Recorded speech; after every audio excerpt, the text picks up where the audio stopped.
Bonjour à toutes et à tous, bienvenue dans Smart Impact, l'émission de celles et ceux qui font de la transformation environnementale et sociétale un axe fort de leur stratégie. Et voici notre sommaire. Mon invité, c'est Shamaï Vinograd, directeur marketing de Biodiversity, qui propose un outil de mesure de la biodiversité grâce à l'analyse du pollen collecté par les abeilles. Dans le Zoom de ce Smart Impact, on parlera d'agrivoltaïsme. On verra pourquoi c'est l'une des solutions à la crise agricole, à la fois en termes de décarbonation, mais aussi de hausse de rendement. Et puis dans notre rubrique Startup, je vous présenterai Tribi. C'est une cagnotte en ligne qui permet de reverser 5% des montants des cadeaux à une association. Voilà pour les titres, c'est parti, c'est Smart Impact.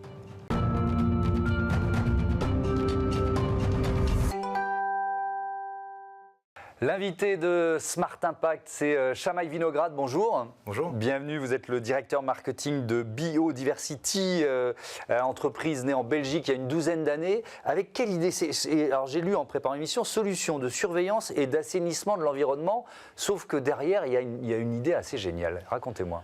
Alors, Biodiversité, donc c'est né effectivement il y a 12 ans en Belgique, avec deux cofondateurs, un scientifique et puis un entrepreneur, qui mène Guyenne, qui a fait ses recherches notamment sur les causes de mortalité des abeilles à l'époque, et qui est accompagné par Michael Van Kutsen, qui lui justement s'occupe plutôt du développement commercial et a développé la boîte et a accompagné notamment le développement du modèle économique.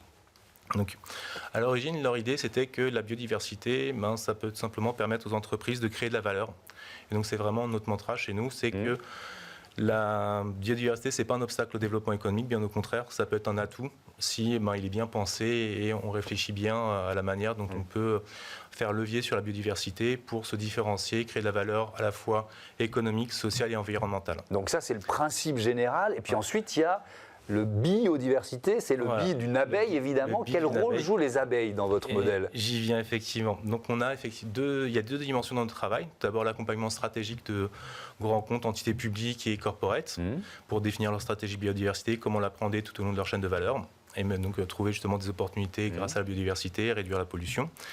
Et j'y viens, donc la deuxième dimension, c'est la gestion de projets sur site. Et là, pour gérer des projets et concrètement gérer la gestion de ces sites et notamment de ces espaces vivants, on a besoin de données. Et pour récolter de la donnée, c'est là que ça devient très original. Exactement. On va s'appuyer sur le comportement naturel des abeilles domestiques qui, en fait, pollinisent, donc vont butiner des fleurs, vivent leur vie d'abeille.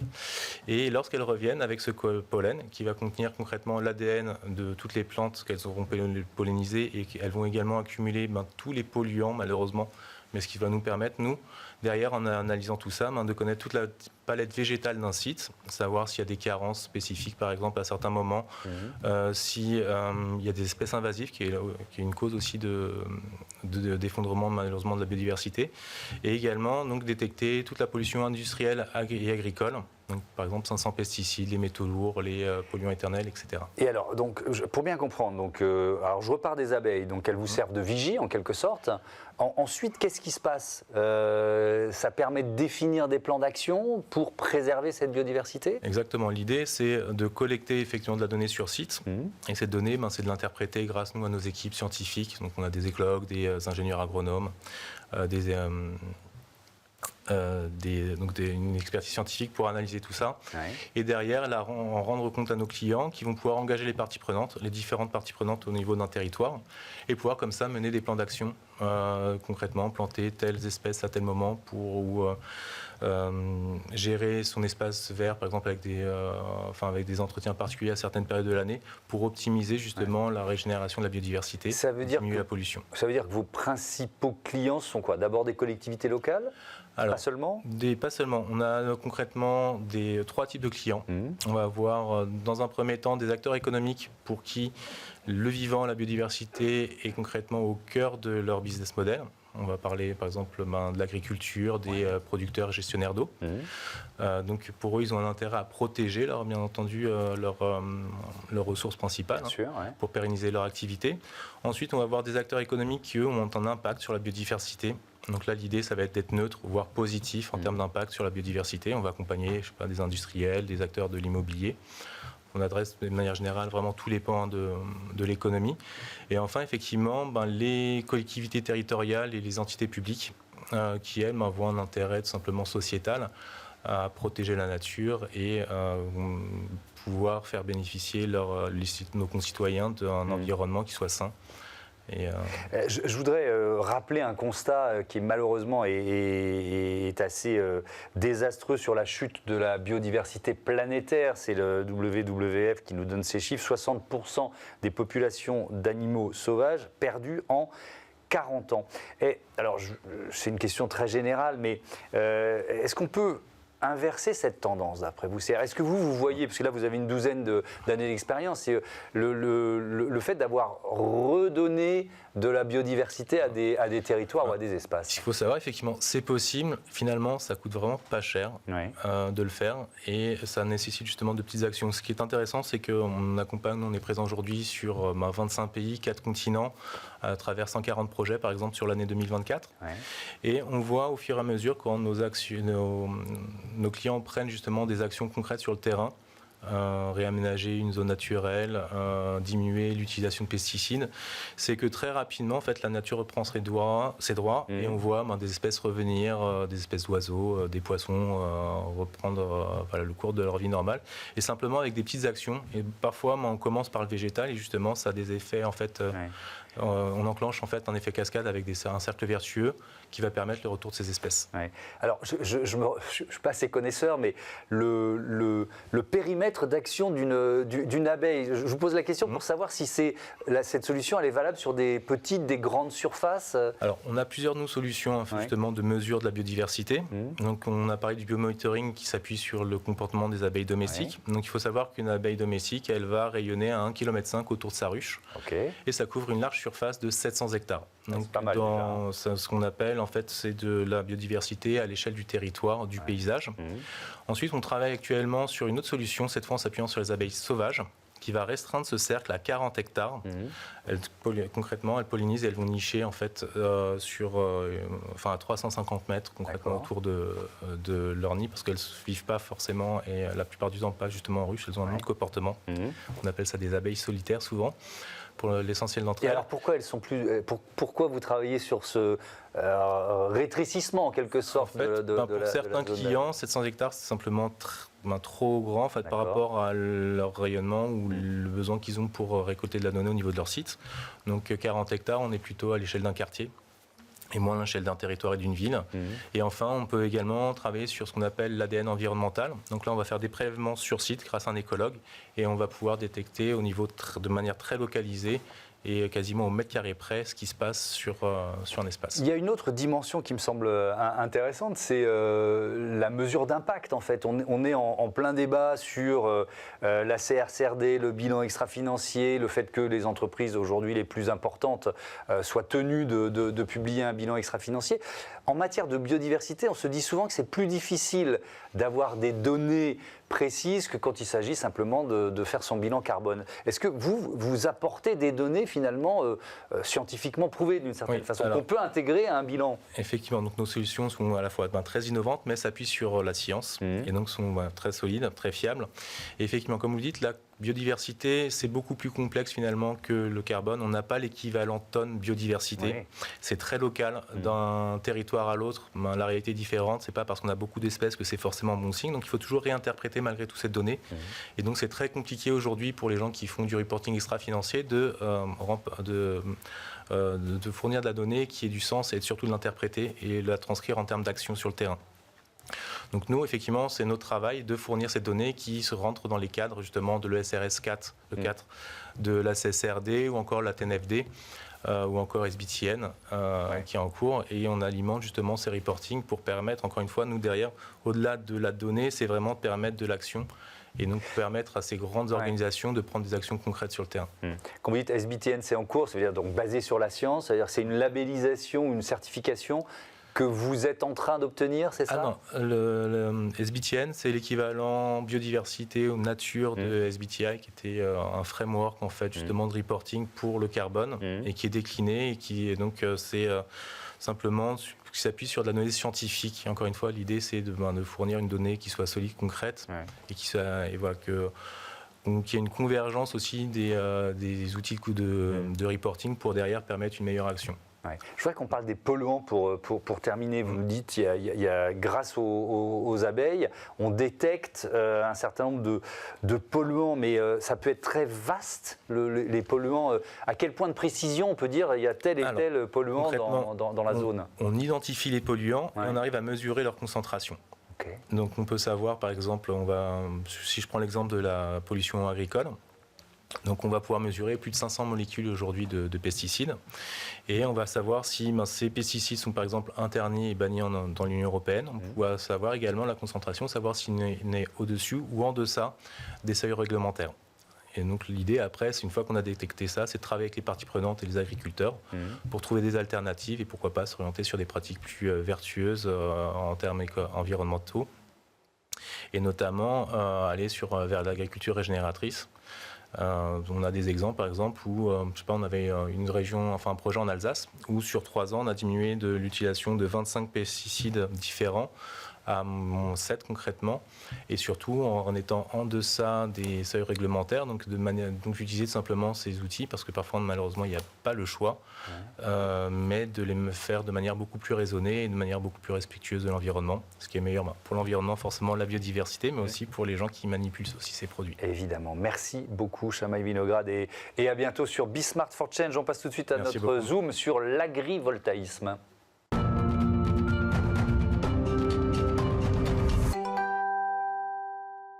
Dans le zoom de ce Smart Impact, on parle d'agrivoltaïsme avec Antoine Nogier. Bonjour. Bonjour. Bienvenue, vous êtes le président de Sun Agri. On va commencer par être très pédago et vous allez nous réexpliquer ce qu'est l'agrivoltaïsme. Alors l'agrivoltaïsme, en quelques mots, c'est un outil agricole. Ça consiste en une solution qui va faire de la protection climatique des cultures ou des élevages. Ouais. Donc c'est une solution qui sera située au-dessus de champs et qui va apporter de l'ombrage et piloter le microclimat. Vous avez noté que pour l'instant, je n'ai pas parlé d'électricité. Oui. En fait, il se trouve qu'en pilotant le microclimat, on va utiliser aussi des panneaux solaires pour produire de l'électricité. Mais j'ai insisté d'abord sur le fait que ça soit un outil agricole parce que le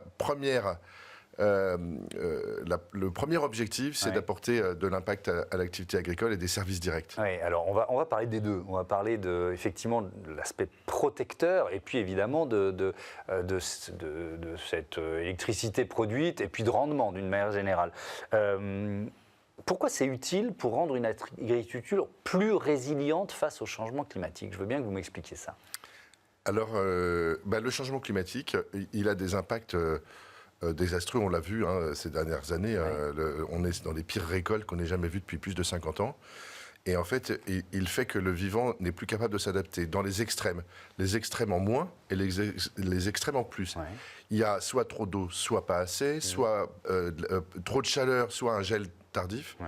Et donc, en fait, qu'est-ce qu'on va faire avec l'agrivoltaïsme? On va réguler, adapter, piloter le microclimat et le protéger des extrêmes. C'est un peu comme vous et moi quand on a trop chaud ou quand le climat ne nous va pas. Ouais. On marche avec nos jambes et on se déplace pour aller à un endroit qui nous est plus favorable, soit plus ensoleillé. Voilà, soit de l'ombre, soit une protection. La plante, elle ne peut pas faire ça. Ouais. Et en fait, les agressions climatiques qu'elle subit aujourd'hui font que ça lui fait baisser son rendement. Ça fait que ses rendements s'effondrent. C'est ce qu'on mesure aujourd'hui. Donc, imaginons, ça veut dire ça peut avoir un effet bouclier contre les hausses de température, par exemple? Alors, ça va. Et typiquement, pendant les hausses de température et les canicules, on va la protéger. Ce faisant, on va donc les panneaux vont être complètement fermés, par exemple? Les panneaux vont être fermés et vont apporter un maximum d'ombrage. Ouais. Et ce faisant, on va lui éviter de transpirer abondamment comme vous et moi, on le ferait en plein soleil. Et puis à l'inverse, quand la plante a besoin de faire de la photosynthèse, on va l'éclairer et on va lui passer le rayonnement. Alors là, c'est surtout sur la technologie que nous développons, qui est celle d'un pilotage intelligent de l'ombrage. Donc vos panneaux vont s'ouvrir? Nos panneaux vont s'ouvrir un peu comme une persienne dans un bureau. Vous l'ouvrez, vous la fermez selon vos besoins. Et là, en fait, on le pilote selon les besoins de la plante. Et on arrive à améliorer le rendement. C'est valable pour tout type de culture, plus efficace pour certaines? Qu'est-ce qu'on peut en dire? Alors en théorie, c'est valable pour tous les types de cultures. En réalité, c'est beaucoup plus efficace pour certaines et puis pour certains lieux. On n'aura pas les mêmes effets si on se met en Normandie ou si on se met dans le sud de la France. sans surprise, dans le sud de la France, les impacts sont beaucoup plus efficaces. On va aussi s'intéresser, nous, on s'est d'abord intéressé surtout aux cultures pérennes, donc tout ce qui se plante pour 30 à 50 ans. Oui. Alors là, je vais penser à la viticulture, par exemple. Viticulture, arboriculture, tout simplement parce qu'il s'agit d'éviter que l'arbre meure et qu'on soit obligé de le replanter tous les 5 ans, sinon il n'y a pas d'activité agricole qui tienne à ce rythme-là. Et donc, sur les grandes cultures, type céréales, on va être on va être efficace surtout quand il n'y a pas d'irrigation. On va être plutôt une alternative à l'irrigation. Sur les plantes pérennes, même sur les cultures irriguées, on va avoir des impacts très importants parce que c'est des plantes qui fabriquent des fruits et qui ont un processus plus complexe.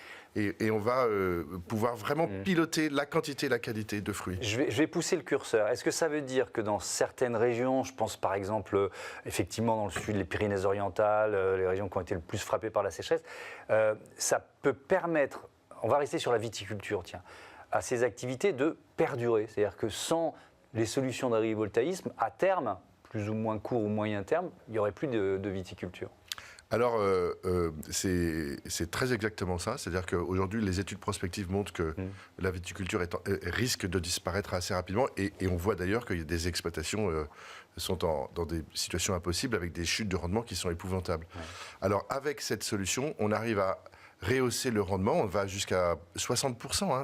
Alors, nous, plus le là, on ne climat... parle pas de production d'électricité, on parle du rendement des vignes. Du rendement des vignes, absolument. Par rapport à la même parcelle à côté, en plein soleil. D'accord. Vous voyez qu'avec plus de 60%, on se remet dans une zone de rentabilité, de profitabilité pour l'agriculteur. Et ça lui permet de continuer de faire du vin comme avant. Alors, j'aime bien dire qu'on est des mainteneurs de terroir. On maintient le terroir, en fait. Ça peut sembler paradoxal parce qu'on construit une infrastructure qui prend de la place, qui se voit. Oui, et puis qui change aussi le visuel de ces terroirs, quand même. Absolument, mais on maintient le raisin et on maintient surtout l'agriculteur. Mais on ne pourrait pas planter d'autres types de vignes, des vignes plus résistantes à la chaleur. Vous voyez ce que je veux dire, il y a peut-être des alternatives. Alors, le changement climatique, ce n'est pas qu'une question de moyenne qui se déplace. Dans ce cas-là, il suffit de regarder 500 km au sud et de regarder ce qui se plante et de le planter ici. Le changement climatique, c'est surtout une modification très profonde de la dispersion du climat, de la variabilité du climat, qui fait que vous avez des agressions sur les bords, si je puis dire, dans les plus et dans les moins, dans les extrêmes, qui fait que vous n'êtes plus capable de subsister. Et donc, ce n'est pas qu'en mettant des cépages plus résistants qu'on va réussir à s'adapter. Ça n'est pas suffisant. Il faut dorénavant des systèmes de protection climatique, agrivoltaïques ou pas agrivoltaïques d'ailleurs. Alors, cerise sur le gâteau, j'allais dire, on produit de l'électricité. Ça rapporte. Alors évidemment, ça va dépendre de la taille de l'exploitation, du nombre de panneaux, etc. Mais ça peut représenter quelle part du chiffre d'affaires peut-être d'une exploitation? Alors, c'est difficile à dire. Déjà, ils vont plus payer leur électricité puisqu'ils la produisent? Alors, souvent, s'ils peuvent la consommer, c'est très bien. Souvent, elle est réinjectée parce qu'elle est en quantité beaucoup trop abondante pour un simple usage. Ça correspond à plusieurs centaines de foyers. Le rendement à peu près d'une installation, le rendement financier d'une installation, parce que c'est un investissement, bien sûr, ça va être de 7% à peu près par an sur une durée de 30 ans. Donc c'est un bon investissement. Évidemment, on encourage toujours que ce soit l'agriculteur qui porte l'investissement et qui puisse le faire. On va l'accompagner pour cela. S'il ne le peut pas, on va lui trouver des co-investisseurs et trouver même des mécanismes qui vont lui permettre de petit à petit se reluer et augmenter ses revenus. Ces revenus peuvent constituer à la fin, à partir de 15-20 ans, un complément très très utile à la retraite qui va potentiellement augmenter sensiblement la retraite parce que la dette a été remboursée. Il y a de la dette pour ces projets. Et puis quand la dette est remboursée, c'est là où ça commence à donc la partie rendement électrique, c'est plutôt un investissement de long terme, si je comprends bien. C'est un investissement de long terme. Et la partie protection des cultures, là c'est rapide. Alors les effets sont immédiats ou quasi immédiats. Le temps que les arbres ou que les plantes ou que les animaux soient mis sous la parcelle, c'est très rapide. Et effectivement, mais par contre, on protège son exploitation sur le long terme. Oui, évidemment. On est où la France en matière d'agrivoltaïsme? Est-ce qu'on est pionnier? Est-ce qu'on est en retard par rapport à d'autres pays du sud de l'Europe qui ont peut-être été confrontés à ces difficultés plus avant nous? Alors on est pionnier, c'est un terme d'ailleurs qui est français, qui est devenu mondial, mais qui a été inventé en France, c'est nous qui l'avons inventé avec l'INRA, il y a une quinzaine d'années. On a conduit, il y a une quinzaine d'années, avec l'INRA, des travaux de recherche fondamentale qui ont permis de faire émerger cette filière. Donc on a une vraie longueur d'avance dans cette intelligence artificielle. Parce que ce que je n'ai pas dit, c'est que pour piloter, il faut de l'intelligence artificielle, il faut de la tech, c'est de l'agritech, de l'IA en dose importante, avec beaucoup de collectes de data qui permettent d'améliorer les modèles. Donc on est vraiment en plein dans des technologies nouvelles au service de l'agriculture. Oui, avec une forme d'automatisation, c'est-à-dire que l'agriculteur n'est pas obligé d'être en permanence à vérifier quelle température, quel ensoleillement, etc. Les persiennes, comme vous dites, se règlent un peu automatiquement, si je comprends bien. Absolument. D'abord, son pilotage n'est pas forcément évident, il est complexe, hein, donc on ne peut pas l'inventer. Et puis, il s'agit aussi de libérer du temps et de la pénibilité à l'agriculteur. C'est un des vrais sujets pour la génération qui vient. Il nous reste 1 minute 30. Je crois que le premier baromètre de l'agrivoltaïsme a été publié cette année. Quelle principale leçon on en tire? Alors, il va être publié dans quelques jours. Donc, il sera publié au moment du Salon de l'Agriculture. Et les enseignements, je ne peux pas vous les donner parce que je ne les connais pas encore. Donc, vous n'avez pas un petit scoop pour nous? Non, je ne l'ai pas encore. Mais ce qui est sûr, c'est que c'est un levier de protection, on l'a bien compris. Est-ce que c'est un levier d'accompagnement de la transition des agriculteurs? Parce que c'est un des enjeux majeurs du salon qui ouvre le 22 février prochain. Oui, on s'aperçoit, nous on accompagne une centaine d'agriculteurs aujourd'hui et on s'aperçoit que tous ces agriculteurs sont très enclins à trouver différentes solutions d'adaptation ou de transition agricole Et donc c'est un des moyens, et ça se marie très bien avec d'autres solutions. On a beaucoup d'agriculteurs bio, par exemple, pas que, mais beaucoup.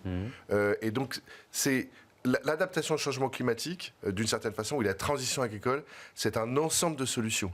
Il n'y a pas que des solutions technologiques, mais en fait, c'est en couplant toutes ces solutions qu'on arrive à faire des choses assez fantastiques. Merci beaucoup, Antoine Nogier. À bientôt sur Be Smart for Change. On passe tout de suite à notre rubrique Startup.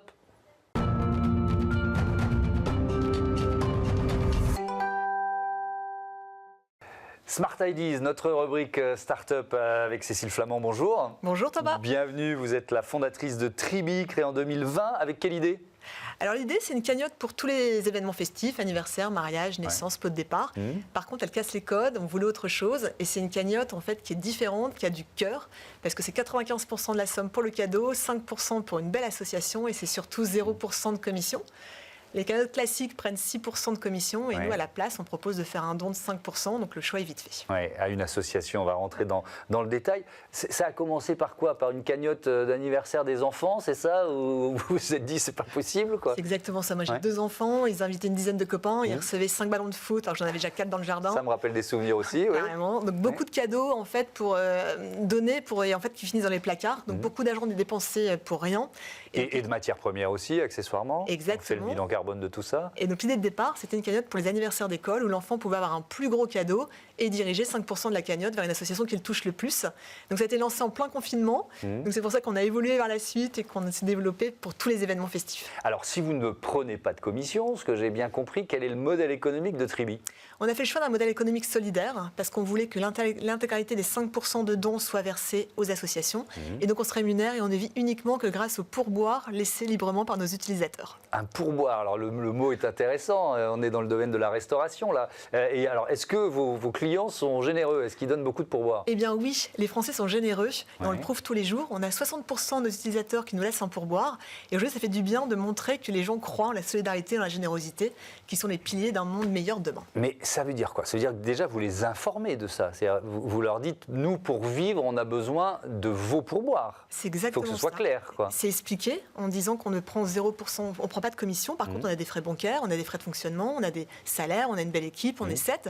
Et que pour les faire vivre, on a besoin de votre soutien et de vos pourboires. Je crois que vous fêtez, là, vous venez de fêter vos 5 ans d'existence, le 1er février. Quel bilan vous faites? Vous en êtes où aujourd'hui?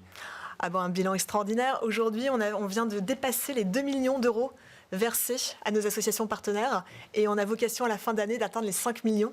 En fait, on a une vraie croissance, on sent que les gens ont besoin de sens, ont envie d'autre chose et aujourd'hui, on est à plus de 920 000 utilisateurs pour nos cagnottes pour tous les jours. Ah, ça serait un sacré passage à l'échelle quand même. Si vous avez fait 2 millions en 5 ans et vous vouliez faire 5 millions en une année, comment vous allez réussir? Il y a une vraie viralité. On a en fait 2 participants en moyenne qui refont une cagnotte derrière, donc 2, 4, 8, 16.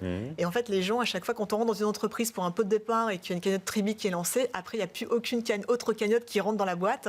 Et inversement, pour tous les événements festifs, où c'est vraiment le bouche-à-oreille, la viralité, qui fait qu'aujourd'hui, on est vraiment sur ces chiffres-là. Ouais. Comment vous choisissez les associations partenaires? Est-ce qu'il y en a beaucoup et voilà, quels critères? Alors, il n'y en a pas beaucoup. Alors, c'est reparti de l'ADN de Tribi avec les enfants. Donc, on choisit des associations qui agissent pour le futur de la jeunesse sous 3 angles. Donc, environnement, santé et éducation. Ouais. Et aujourd'hui, on choisit plutôt des petites assos, des moyennes assos. Les grandes assos n'ont pas besoin de nous. Et là, on a vraiment un impact pour elles. Donc, on finance des projets. Donc, elles communiquent exactement sur l'utilisation concrète des dons. Et on choisit aussi des associations locales. On est de Lille. Et donc, on a 20% d'associations qui sont sur notre territoire parce qu'on voulait aussi avoir un impact sur ce territoire. Des exemples d'actions qui ont été menées finalement grâce à ces pourboires? Enfin non, là c'est grâce aux dons pour être précis. Ah ben, par exemple, les Clowns de l'Espoir, qui est une association que vous connaissez tous, qui a permis d'ouvrir des nouveaux centres, des nouveaux services dans les hôpitaux. Il y a des clowns qui peuvent intervenir pour améliorer le quotidien des enfants à l'hôpital. On a aujourd'hui, pareil, des écoles. En fait, on finance en fait plusieurs enfants scolarisés au Cambodge, des petites filles au Cambodge avec toutes à l'école. Donc ça permet d'ouvrir en fait, d'ouvrir plusieurs classes, d'intégrer plusieurs petites filles en plus. Donc ça qui fait vraiment du bien. On était chez Planète Urgence hier où on finance des projets de forêts sacrées au Bénin pour améliorer la biodiversité là-bas et pour créer aussi de nouveaux emplois liés à la biodiversité. Donc à chaque fois, ça fait vraiment du bien et c'est ce qui nous amène, qui nous lève, qui nous fait lever tous les matins. On est une entreprise à mission et notre objectif ultime, c'est de les aider au maximum. Merci beaucoup, Cécile Flamand, et bon vent à Tribi. Voilà une très belle idée qu'on est content d'avoir découverte et d'accompagner ici. Merci à toutes et à tous de votre fidélité à ce Smart Impact, à Be Smart for Change. Je voudrais profiter de cette fin d'émission pour remercier Marie Billa et Alexis Mathieu qui sont à la programmation et à la production, Xavier Sanchez, le réalisateur, Héloïse Merlin, l'ingénieur du son. Belle fin de journée à toutes et à tous. Salut.